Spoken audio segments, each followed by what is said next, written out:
Assalamualaikum warahmatullahi wabarakatuh. Bismillahirrahmanirrahim. Alhamdulillahi ala ihsanih wa syukru lahu taufiqi wa amtinani. Asyhadu an la ilaha illallah wahdahu la syarika lah ta'dhiman li sya'ni wa asyhadu anna Muhammadan abduhu wa rasuluhu adda ila ridwani. Sallallahu alaihi wa ala alihi wa sahbihi wa ikhwani wa sallama tasliman katsira amma ba'du. Para jemaah yang semoga Allah muliakan, tiada kata pantas kita ucapkan pada kesempatan yang indah ini selain bersyukur kepada Allah Subhanahu wa taala atas segala nikmat dan karunia yang telah Dia berikan kepada kita. Sebagaimana sholawat serta salam semoga senantiasa tercurahkan kepada junjungan kita Nabi kita Muhammad sallallahu alaihi wasallam beserta para keluarga, sahabat beliau dan orang-orang yang istiqomah berjalan di atas jalannya hingga hari kiamat kelak. Sebelum melangkah lebih jauh untuk memulai majelis ini, mari kita memohon kepada Allah ilmu yang bermanfaat dan berlindung kepadanya dari ilmu yang tidak bermanfaat. Allahumma inna nas'aluka ilman nafi'ah wa na'udzubika min ilmin la yanfa'. Ya Allah, kami memohon kepada Engkau ilmu yang bermanfaat dan kami berlindung dari Engkau dari ilmu yang tidak bermanfaat. Para jemaah yang Allah muliakan, setelah pada kesempatan yang bahagia ini kita akan melanjutkan bahasan kita tentang membahas hadis-hadis Arba'in An-Nawawi. Tidak terasa kita lanjut kepada hadis yang kelima, yaitu hadis dari Arba'in Nawawi, yaitu hadis yang lafalnya singkat tetapi maknanya padat. Pada kesempatan kali ini kita akan membahas hadis yang kelima, yaitu hadisul khamis dari Ummul Mukminin Aisyah radhiyallahu anha. Semoga Allah merahmati beliau, bahwasanya Nabi sallallahu alaihi wasallam bersabda, an Ummul Mukminin Ummi Abdillah Aisyah radhiyallahu anha qalat qala Rasulullah sallallahu alaihi wasallam man ahdasa fi amrina hada ma laysa minhu fahuwa raddun. Rawahu Bukhari wa Muslim. Wa fi riwayatin lil Muslim man amila amalan laysa alaihi amrun fahuwa raddun. Baik, kita baca beserta artinya. An Ummil Mukminin Ummi Abdillah Aisyah radhiyallahu anha, dari Ummul Mukminin Ummu Abdillah Aisyah radhiyallahu anha berkata qala Rasulullah sallallahu alaihi wasallam, Rasulullah SAW bersabda, man ahdasa fi amrina, barang siapa yang mengada-ngada dalam urusan agama kami ini, hadza ma laisa minhu fawaradun, maka ia tertolak. Ma laisa minhu fawaradun, maka ia tertolak. Dan di dalam riwayat Imam Muslim, man amila amalan laisa alaihi amruna fawaradun, barang siapa yang mengerjakan suatu amal yang tidak ada perintah dari kami di atasnya, maka amalnya tertolak. Baik, para jamaah, hadis ini sangat agung, yaitu hadis yang merupakan penjelas tentang salah satu diterimanya amal soleh. Secara umum ada dua syarat utama diterimanya amal kita kepada Allah. Yang pertama yaitu amal kita itu harus ikhlas kepada Allah, niat murni hanya untuk Allah, tidak mencari pujian, tidak mencari sanjungan atau pengakuan manusia. Dalilnya adalah hadis yang pertama, yaitu innama a'malu binniyat, yang diriwayatkan oleh Umar bin Khattab. Syarat ini berkaitan dengan aspek batiniyah. Sedangkan yang kedua, syarat yang kedua yaitu syarat yang sesuai syariat, yaitu ittiba. Nah, amal tersebut harus diperintahkan oleh syariat dan bukan diada-adakan. Dalilnya adalah hadis kelima ini yang akan kita bahas. Syarat ini berkaitan dengan aspek dohir. Suatu amal yang diterima adalah amalan yang menjadi barometer, yaitu dari tolak ukur bagi seorang muslim. Jika seseorang beramal sesuai sunnah tetapi tidak ikhlas, maka amal tersebut tertolak, tidak diterima.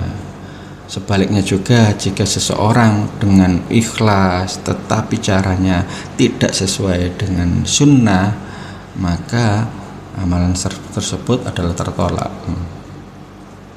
Sebagai analogi contoh ya, seseorang yang akan melakukan sholat duhur dengan cara mengerjakan 5 rakaat dengan ikhlas, apakah ini diterima?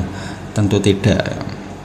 Karena syariatnya memerintahkan cuma 4 rakaat, sedangkan melakukan sholat duhur dengan 5 rakaat meskipun kita ikhlas, tanpa paksaan, tanpa pujian, tentu amal ini juga tidak diterima. Contoh lain, seorang yang ingin berkorban gitu, meskipun dia dengan ikhlas, ya, penuh keikhlasan, namun yang dikorbankan itu tidak sesuai dengan syariat. Misalnya kita berkorban dengan kuda, subhanallah, harga kuda itu lebih mahal daripada harga sapi. Nah, meskipun itu lebih mahal tapi dia ikhlas, tapi tidak sesuai dengan syariat, maka korbannya juga tidak diterima. Karena syariat hanya menetapkan unta, sapi atau lembu dan kambing dan sejenisnya. Nabi SAW menyuruh kita beribadah sesuai apa yang dicontohkan. Dalam sholat, Rasulullah bersabda, "Shollu kama ra'aitumuni usolli." Sholatlah kalian sebagaimana kalian melihat aku sholat. Sedangkan dalam haji Rasulullah bersabda, "Khudhu anni manasikakum." Ambillah manasik sebagaimana, ambillah dariku tata cara manasik haji kalian. Nah, Rasulullah memerintahkan khudhu anni, ambillah dariku.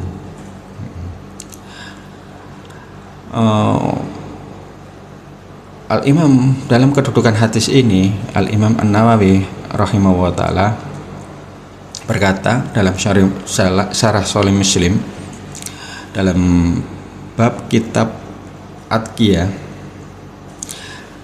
dia berkata, "Hadza hadisu aslun adim min usulil Islam." Hadis ini adalah pokok yang agung dari pokok-pokok Islam. Wa qaidatun min qawaidid-din, dan sebuah kaidah dari kaidah-kaidah agama. Wa huwa min jawami'il kalim Nabi sallallahu alaihi wasallam. Ia termasuk jawaimul kalim, perkataan singkat yang padat maknanya dari Nabi sallallahu alaihi wasallam. Fa innahu syarihun fi raddin kulli bida'il muhtara'at wa fihi. Sesungguhnya hadis ini jelas dalam menolak semua bid'ah dan perkara parah yang diada-adakan. Wa fihi anna kulla man ahdasa fiddin, di dalamnya terkandung makna bahwa setiap orang yang mengada-ngadakan dalam suatu agama, fiddini say'un, dalam agama sesuatu, lam ya'ti bihi syar'u fahuwa mardud. Maksudnya dalam agama sesuatu yang tidak dibawa oleh syariat, maka perkara itu tertolak.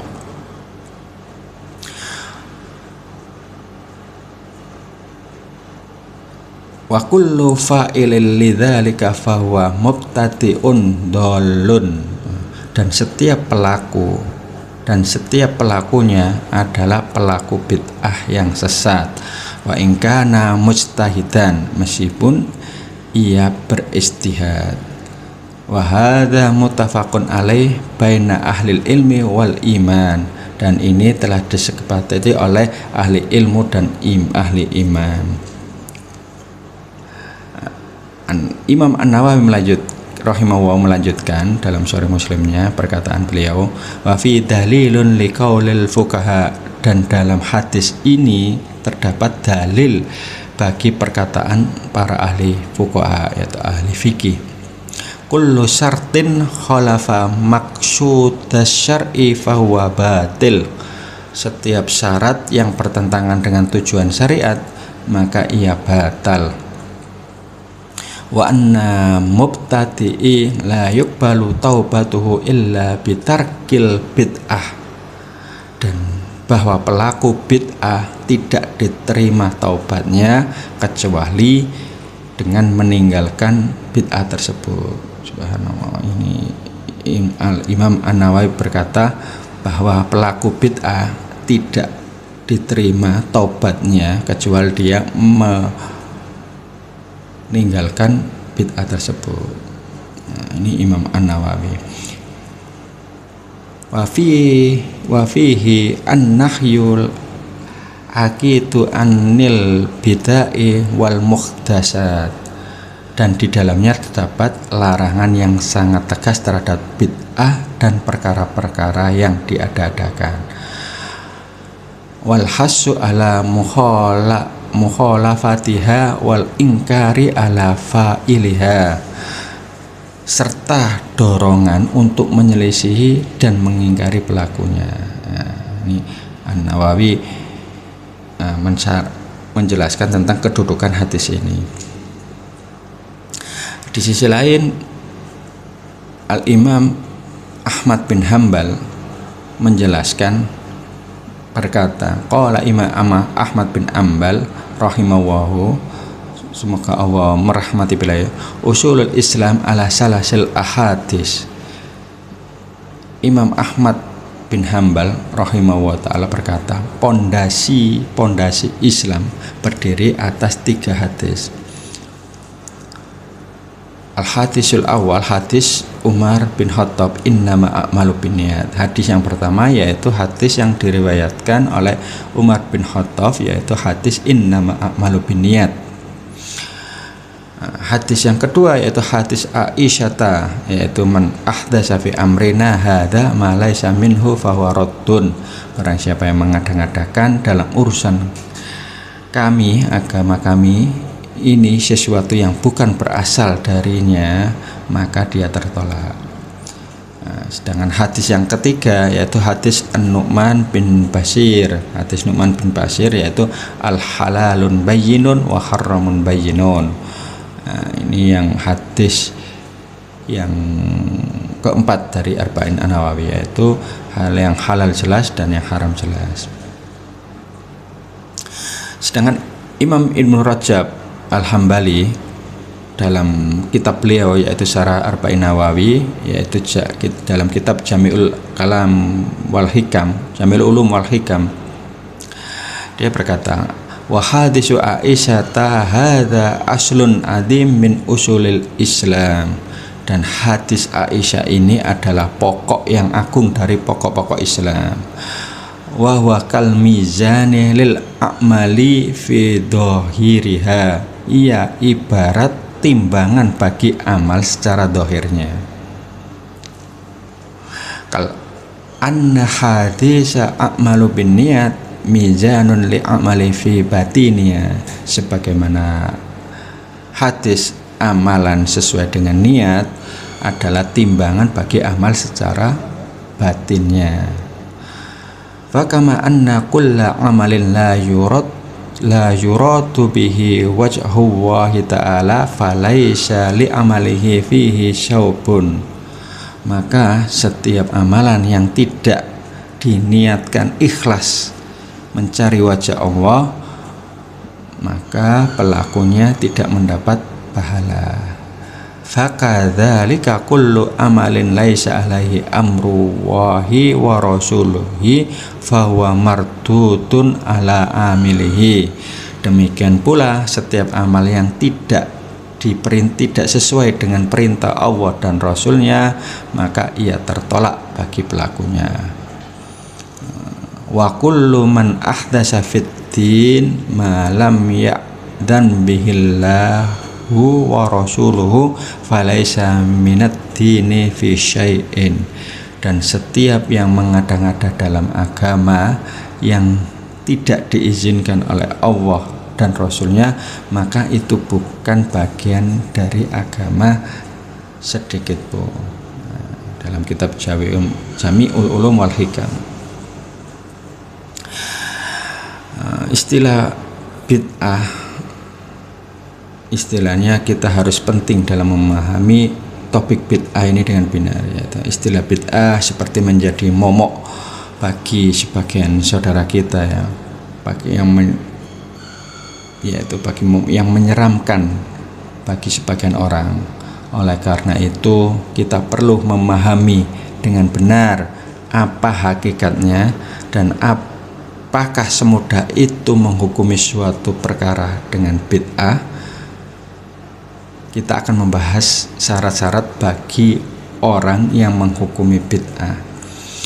Kita harus berada di tengah-tengah, tidak berlebihan, tidak berlebih-lebihan, mudah mencap seseorang berbuat bid'ah, mudah mengecap amalan ini bid'ah, dan juga tidak meremehkan, menganggap semua itu boleh, gitu. Asalkan ini ada hadisnya, ini bid'ah baik, gitu.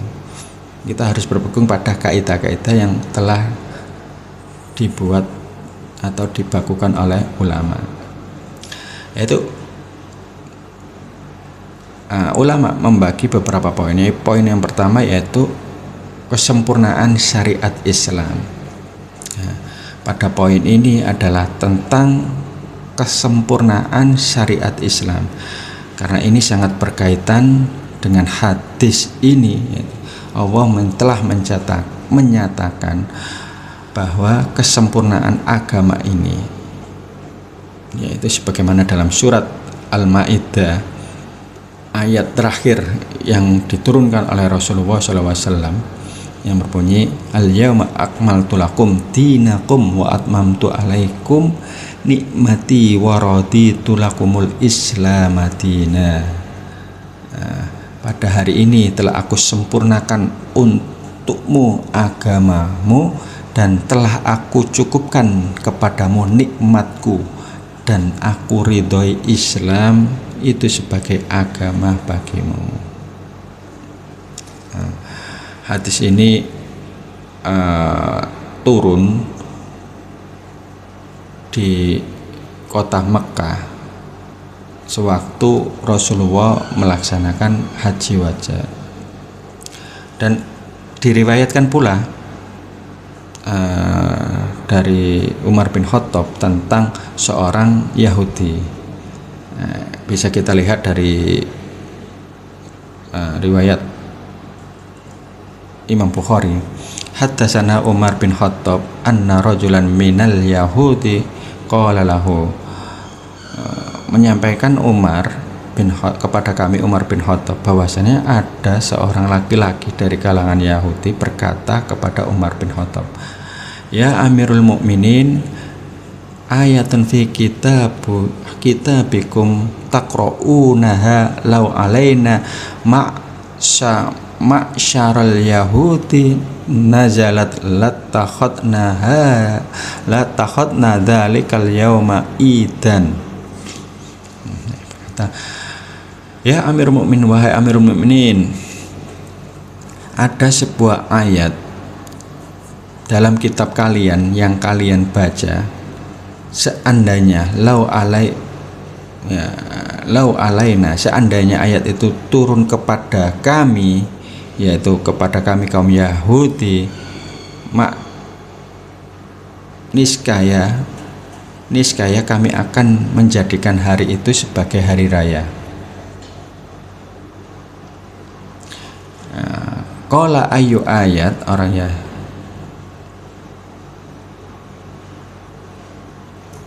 Yahudi berkata, qala ayu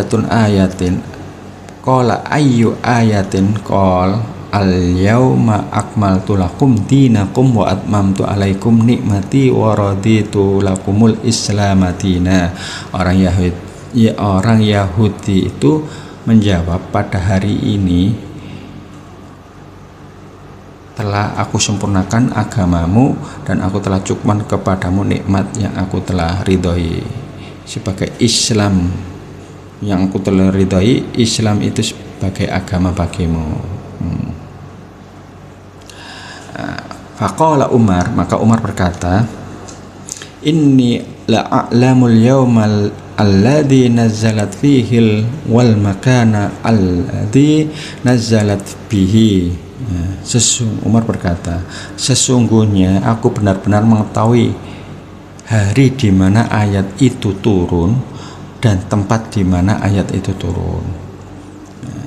Umar menjelaskan, nazalat ala rasulillahi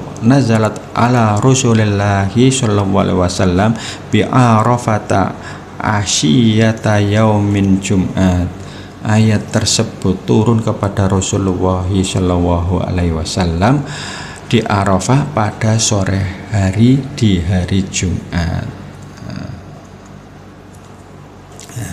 Ayat ini adalah nas yang tegas menunjukkan bahwa Islam adalah sebagai agama yang sempurna,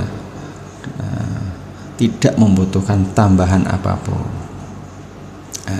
Sedangkan Al-Imam Malik rahimahullah ta'ala berkata tentang ayat ini, yaitu ayat al-yauma akmaltu lakum dinakum, tentang itu, manibtada'a fil islami bid'atan yaroha hasana, barang siapa yang membuat dalam Islam suatu bid'ah yang ia anggap baik, faqad za'ama anna Muhammadar sallallahu alaihi wasallam khonar risalah, maka sungguh ia telah menuduh Nabi Muhammad SAW telah mengkhianati risalah, ya, karena menganggap Imam Malik ini bahwa jika seseorang membuat bid'ah yang ia anggap baik, bahwa seseorang tadi menuduh Nabi Muhammad mengkhianati risalah, karena ada perkara yang baik yang belum dia sampaikan, padahal agama ini sudah sempurna, gitu. Dia menanyakan, li'anna wa yaqulu al-yauma akmaltu lakum dinakum, karena Allah berfirman, pada hari ini aku sempurnakan untuk kalian agama kalian. Ini menunjukkan syariat ini sudah sempurna yang telah diturunkan oleh Rasulullah SAW. Berarti Rasulullah sudah menyampaikan semua amanat yang telah disampaikan Allah. Jika seseorang membuat bid'ah dan itu menganggap itu suatu kebaikan, tentu ini menganggap Rasulullah mengkhianati risalah, karena ada risalah kebaikan lagi yang tidak disampaikan oleh Rasulullah. Ini dalam lanjutannya Imam Malik berkata, "Fama lam yakun yauma idin dinan fala yakunul yauma dinan." Maka apa yang pada hari itu bukan bagian dari agama tidak akan pernah menjadi agama pada hari ini. Nah, ini udah jelas ya, berarti yang dulu bukan agama sekarang juga bukan agama. Nah, Rasulullah SAW juga menyampaikan syariat secara sempurna.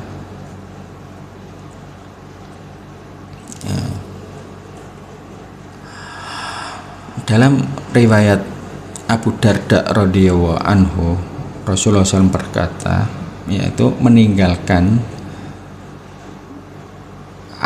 kita dalam keadaan agama yang sempurna. Dalam hadis beliau, Rasul dalam itu terdapat Rasulullah SAW bersabda, ma baqiya syai'un yuqarribu minal jannati wa yubaitu minan nari illa waqad buyyina lakum. Tidak tersisa suatu pun yang mendekatkan ke surga dan menjauhkan dari neraka, melainkan telah dijelaskan kepada kalian. Ini sabda Rasulullah SAW. Setelah itu sahabat Amr bin As, Abdullah bin Amr bin As berkata, falam yatruk Rasulullah sallallahu alaihi wasallam ta'iran yuqallibu janahaihi fil hawa illa wa dzakara lana minhu ilman. Abdullah bin Amr bin As berkata, maka Rasulullah sallallahu alaihi wasallam tidak meninggalkan seekor burung yang mengepakkan kedua sayapnya di udara, melainkan beliau telah menyebut ilmunya kepada kita. Dalam status ini, hadis ini dianggap sebagian oleh ulama lemah karena dalam sanadnya terdapat perawi, yaitu Muhammad bin Abdullah bin Abdul Hakam yang diperselisihkan kedhobitannya. Namun maknanya benar dan didukung oleh hadis-hadis yang lebih kuat lainnya. Karena agama sudah sempurna, kewajiban kita hanya mengikuti, yaitu ittiba, bukan membuat yang baru. Al-Quran selalu memerintahkan ittiba, bukan ibtida, yaitu mengada-ngada. Agama ini adalah agama milik Allah, bukan milik para kiai, ulama, ataupun beragama dengan akal. Allah subhanahu wa ta'ala berfirman dalam surat Al-Imran ayat 31, qul in kuntum tuhibbunallaha fattabi'uni yuhibbukumullah wa yaghfir lakum dzunubakum wallahu ghafurur rahim. Katakanlah Nabi Muhammad, jika kamu mencintai Allah, ikutilah aku, niscaya Allah akan mencintaimu dan mengampuni dosa-dosamu. Subhanallah. Jadi ayat ini menunjukkan ajakan untuk ittiba kepada Rasulullah, mengikuti Rasulullah, jangan menyelisih beliau. Demikian juga Allah berfirman dalam surat Al-Hujurat ayat 1, yaitu sebuah panggilan kepada orang-orang yang beriman, ya ayyuhalladzina amanu la tuqaddimu baina yadayillahi wa rasuli wattaqullaha innallaha sami'un alim. Wahai orang-orang yang beriman, janganlah mendahului Allah dan Rasulnya. Berarti la tuqaddimu baina yadayillahi wa rasuli wattaqullah. Janganlah mendahului Allah dan Rasulnya. Bertakwalah kepada Allah, sesungguhnya Allah Maha mendengar lagi Maha mengetahui. Ayat ini memberikan kandungan, yaitu beribadah itu jangan mendahului Allah. Apa yang ditetapkan oleh Rasulullah, apa yang diajarkan oleh Rasulullah, kita tinggal hanya mengikuti, mentaati, mengikuti semampunya. Setelah kita menjelaskan poin yang pertama, kita akan dalam itu poin yang kedua, yaitu celaan terhadap bid'ah dalam nas-nas syariat. Banyak nas-nas menunjukkan celaan terhadap bid'ah. Di antaranya hadis ini, hadis yang akan kita bahas ini, memberikan perintah terhadap praktik-praktik baru yang salah dalam beribadah. Hal ini semakna dengan khutbah yang sering diucapkan oleh Nabi Muhammad SAW, yang sering beliau sampaikan fa inna khairal hadisi kitabullah.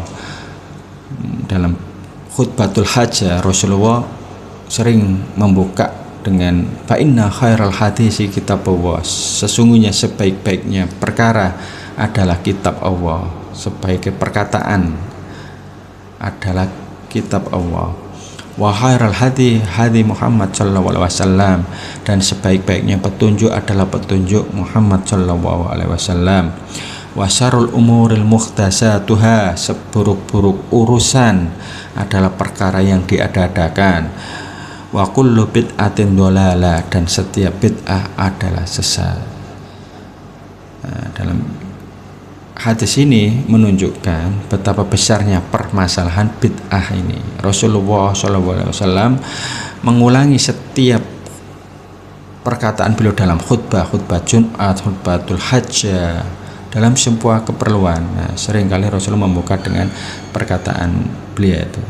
Suatu perkara yang sering disebut syariat menunjukkan keagungannya.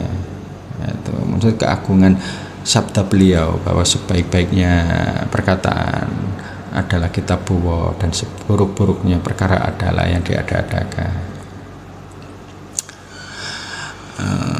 Melihat keagungan syariat ini, yaitu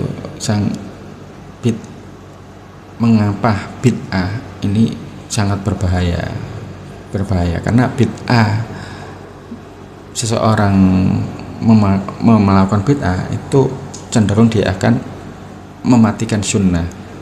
Di mana bid'ah hidup, sunnah akan mati. Syariat yang Allah turunkan bisa menjadi sirna jika orang seenaknya berbuat ibadah baru.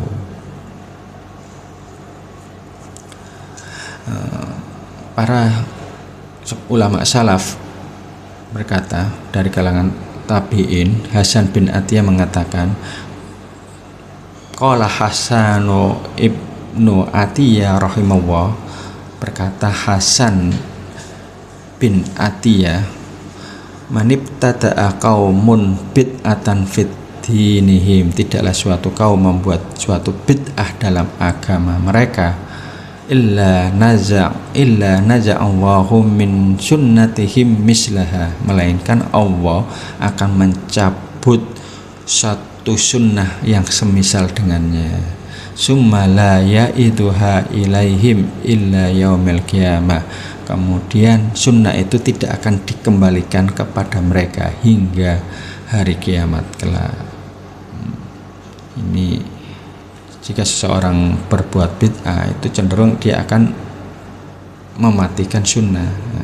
Di antara hadis yang mengancam pelaku bid'ah adalah hadis yang disandarkan kepada Rasulullah SAW dari sahabat Anas bin Malik, yaitu dia berkata, qala Rasulullah SAW, bersabda Rasulullah SAW, inna waha hajaba taubata an sahibi kulli bid'ah.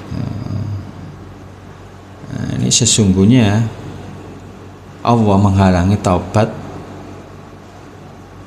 bagi pelaku bid'ah. Diriwayatkan oleh At-Tabrani dalam kitabnya Aushad. Menurut sebagian ulama, meskipun redaksi ini lemah gitu, dalam segi sanadnya,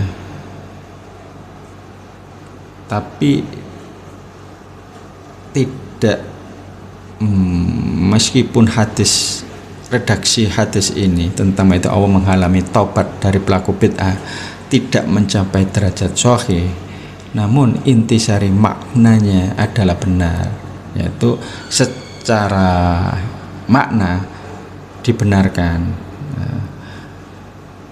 dan memiliki dasar yang kokoh dalam Al-Quran, As-Sunnah, dan perkataan ulama salaf. Ini adalah bagian hikmah Allah yang menjadikan bid'ah sebagai penghalang spiritual yang serius. Berkata Al-Imam Auza'i, yaitu seorang ulama salaf wafat tahun 150 Hijriah, dia berkata, man ahdasa fil islami bid'atan, barang siapa yang mengada-ngada dalam Islam suatu bid'ah, fa innahu la yuqbalu lahu taubatan hatta yada'aha, maka taubatnya tidak diterima hingga ia meninggalkannya. Ini semakna dengan hadis yang di atas, yaitu meskipun hadis secara sanadnya lemah menurut sebagian ulama, tapi maknanya sahih. Ini berdasarkan ucapan Imam Azai.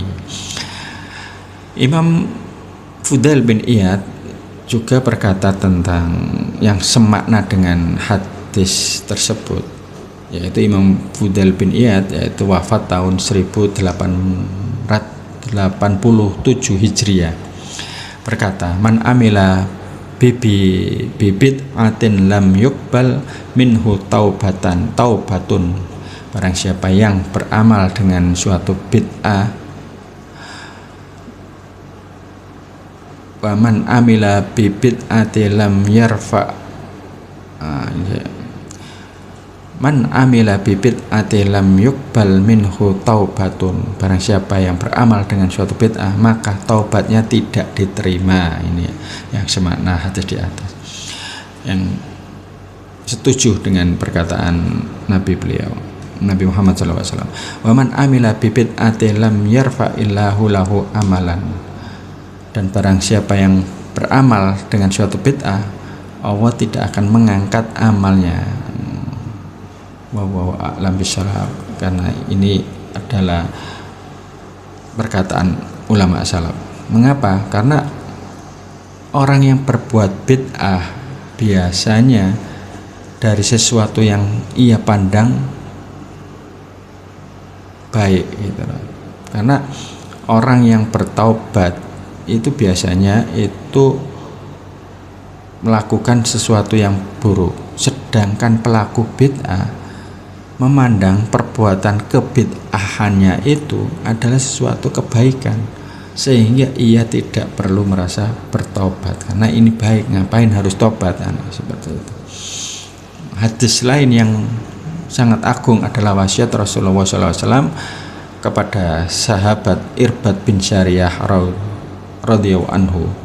Beliau bersabda bahwa kelak akan banyak perpecahan, maka solusi Rasulullah SAW kepada umatnya yaitu bersabda, fa'alaikum bisunnati, berpegang teguhlah kepada sunnahku, nasihat Rasulullah, wa sunnati khulafa'ir rasyidin al-mahdiyyin mim ba'di, dan sunnah khulafa'ir rasyidin setelahku yang mendapat Khalifur Rasyidin Al-Mahdi yang mendapat tunjuk setelahku.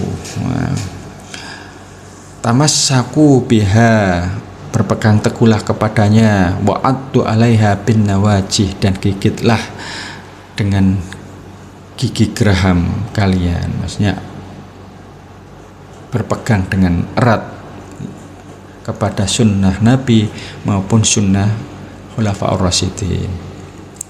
Nasihat juga Rasulullah kepada umatnya, wa iyyakum muhdatsatil umur, dan berhati-hatilah kalian terhadap perkara-perkara baru.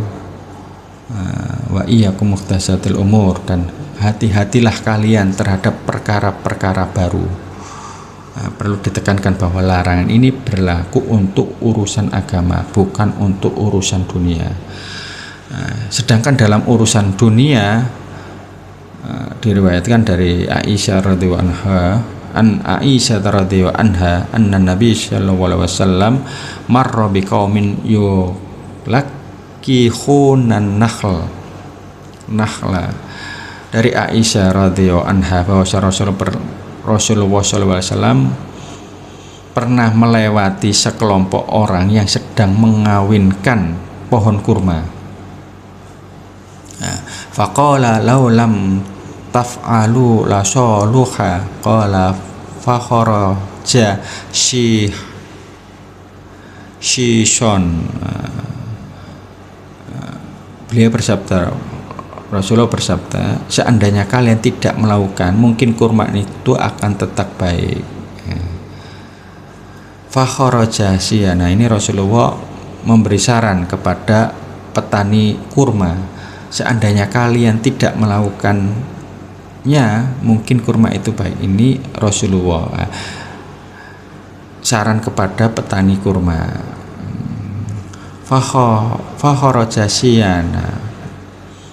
Kemudian setelah para sahabat tadi mengikuti sunnah Rasulullah dengan tidak melakukan tidak menyerbukan kurma, tidak mengawinkan, tapi hasilnya buruk, gitu. Lalu famarra bihim faqala ma linahlikum qalu qulta kadza wa kadza. Lalu Rasulullah SAW kembali melewati mereka dan bersabda, ada apa dengan kurma kalian? Mereka menjawab, qulta kadza wa kadza, engkau telah mengatakan begini dan begitu. Maksudnya para sahabat ini ittiba, karena perkataan Rasulullah SAW, mereka mengikuti untuk mendapat keberkahan. Faqala Rasulullah SAW, maka Rasulullah bersabda, antum a'lamu bi umurikum, antum a'lamu bi umuri dunyakum. Maka Rasulullah bersabda, kalian lebih mengetahui urusan dunia kalian. Bahwa Rasulullah juga manusia, karena apa yang sarankan Rasulullah tidak mengawinkan ini, karena ini adalah urusan dunia, bukan urusan dunia. Nah, bisa Rasulullah bisa juga salah, gitu. Makanya Rasul bersabda, urusan dunia itu diserahkan kepada umatnya tentang kemajuan, gitu. Karena Rasulullah hanya diutus untuk agama, gitu. Namun dalam urusan ini menunjukkan bahwa setiap urusan dalam agama, yaitu setiap perkara yang baru diada-adakan adalah disebut bid'ah, gitu. Setelah kita menjelaskan tentang 2 poin dari hadis ini, yaitu kita menjelaskan poin yang ketiga, yaitu definisi bid'ah itu seperti apa, gitu. Kebiasaan para ulama mendefinisikan sesuatu dari 2 sisi, yaitu dari segi bahasa ataupun dari segi syariat. Ini suatu kaidah yang penting, ya. Ini penting karena ada kaidah dalam usul fikih, jika makna syariat bertentangan dengan makna bahasa, yang didahulukan adalah makna dari syariat tersebut. Ulama, apa itu bid'ah secara bahasa? Di dalam kamus yang paling otoratif, yaitu kamus Lisanul Arab karya Ibnu Mazur, menjelaskan al-bid'atu asyai'un alladhi yubtada'u wa aslul bad'i al-ikhtira'u ala ghairi misla syabikin. Dalam Lisanul Arab jilid 8 halaman 6, ya. Al-bid'ah yaitu sesuatu yang baru, asyai'u alladhi yubtada'u. Al-bid'ah yaitu sesuatu yang baru yang diada-adakan. Wa aslul bad'i, asal kata al-bad'u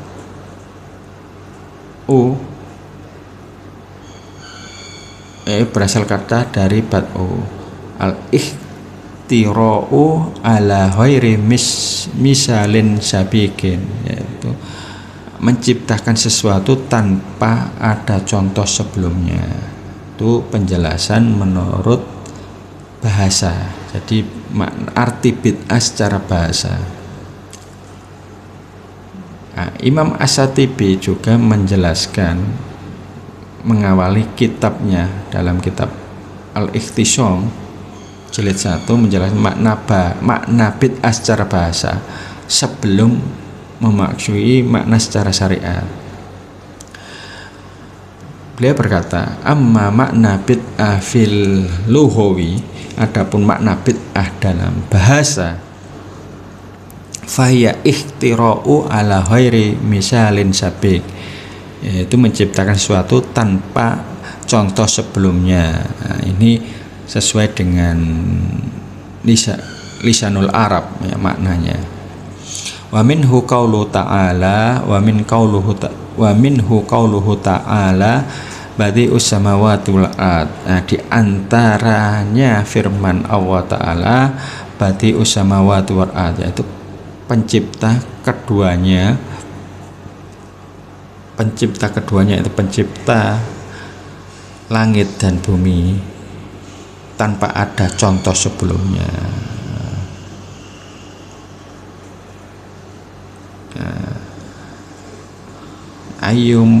Seperti itu. Artinya segala sesuatu yang dibuat-buat atau yang diada-adakan yang sebelumnya tidak ada, itu disebut bid'ah. Bid'ah juga secara bahasa, yaitu contoh mobil, handphone, pesawat, semua hal baru ini adalah bid'ah secara bahasa. Allah menandai dirinya, mensifati dirinya sebagai al-badi, yaitu maha pencipta, yaitu menciptakan sesuatu tanpa contoh sebelumnya. Makanya Allah sendiri al-badi. Sedangkan bid'ah secara syariat, ulama mendefinisikan beberapa,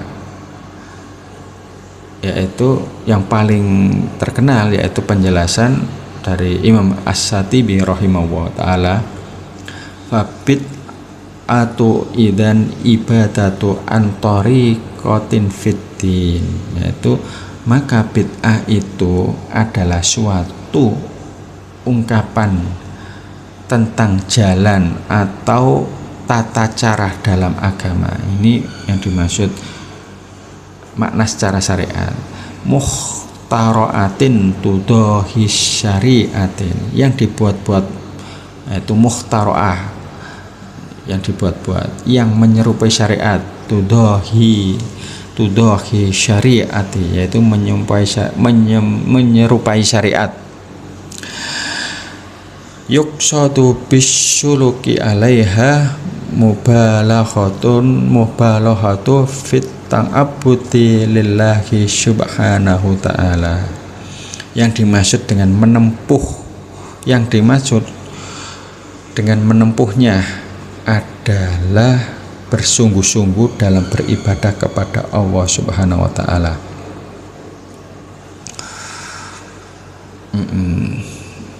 Dari pernyataan tersebut kita bisa bedah definisi tersebut. Yang dimaksud yang pertama, makna bid'ah yaitu dalam kata tariqati fiddin, yaitu tata cara dalam agama.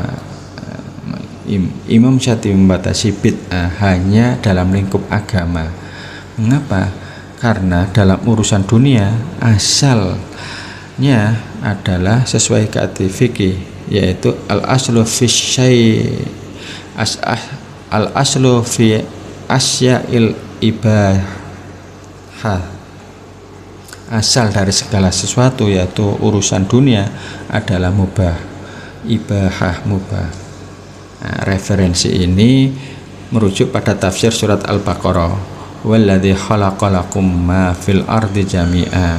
Dialah Allah yang menciptakan segala yang ada di bumi untukmu. Ulama Ibnu Katsir menjelaskan ayat ini sebagai dalil bahwa manusia bebas memanfaatkan fasilitas dunia kecuali yang dilarang secara spesifik.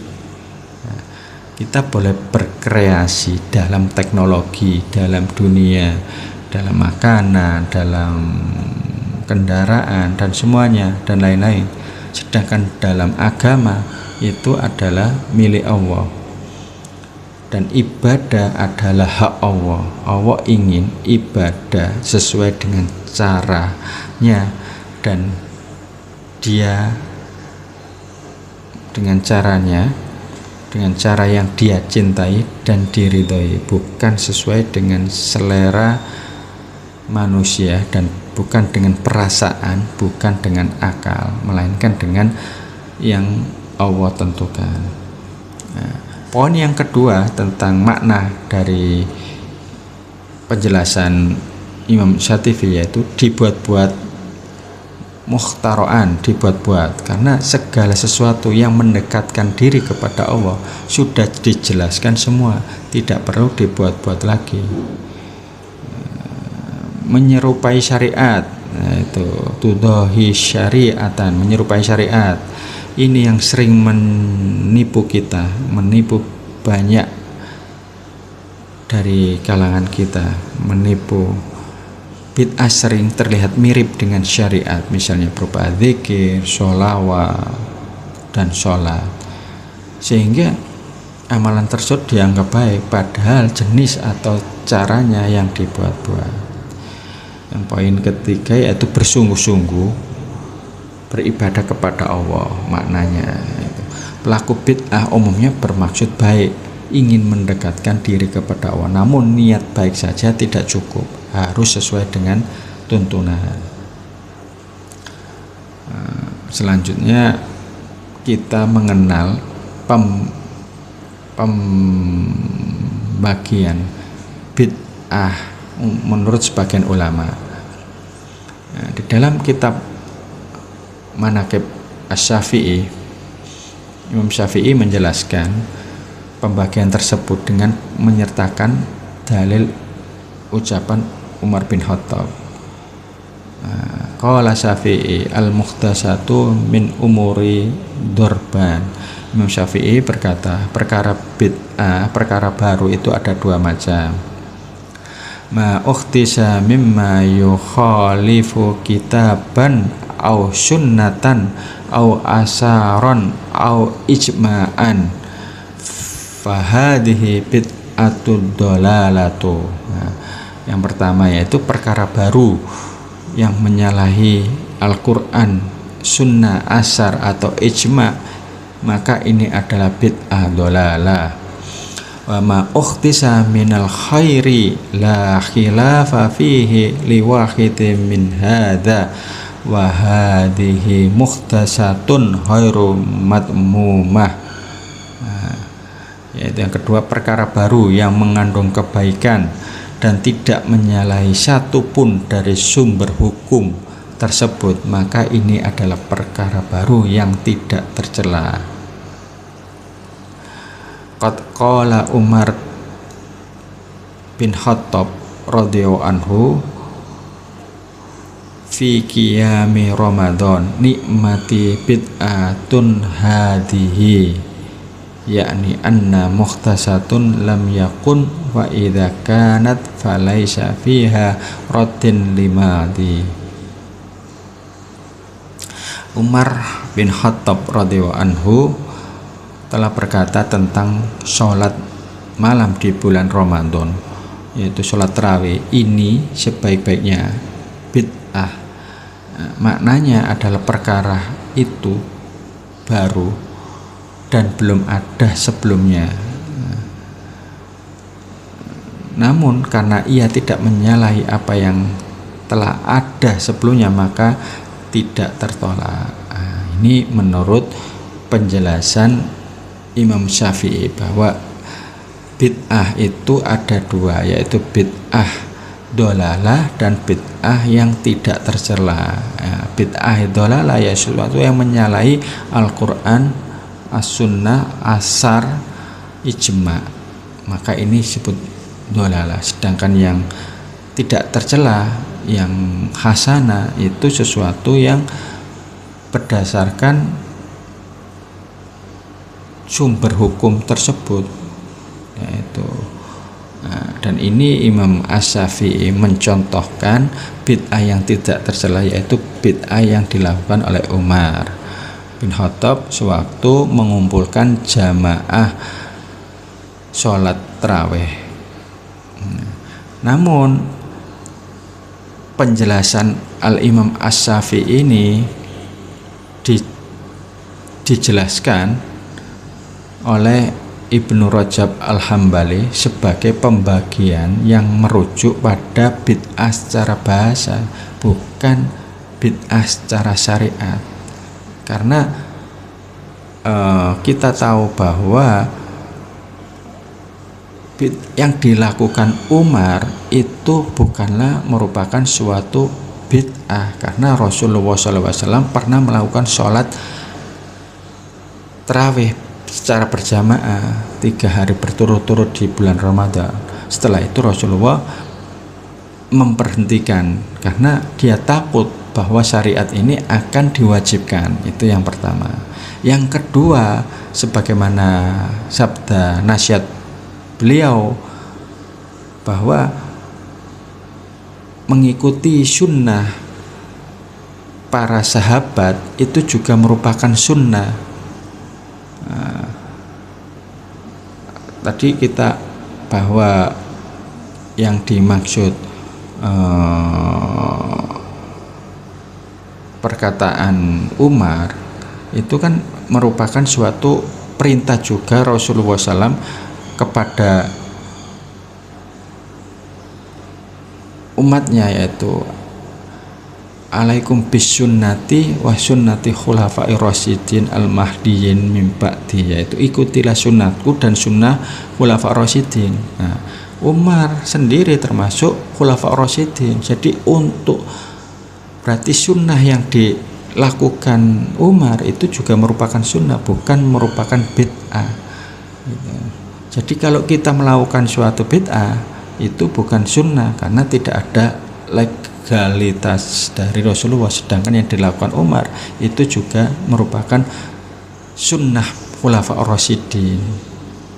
Seperti itu.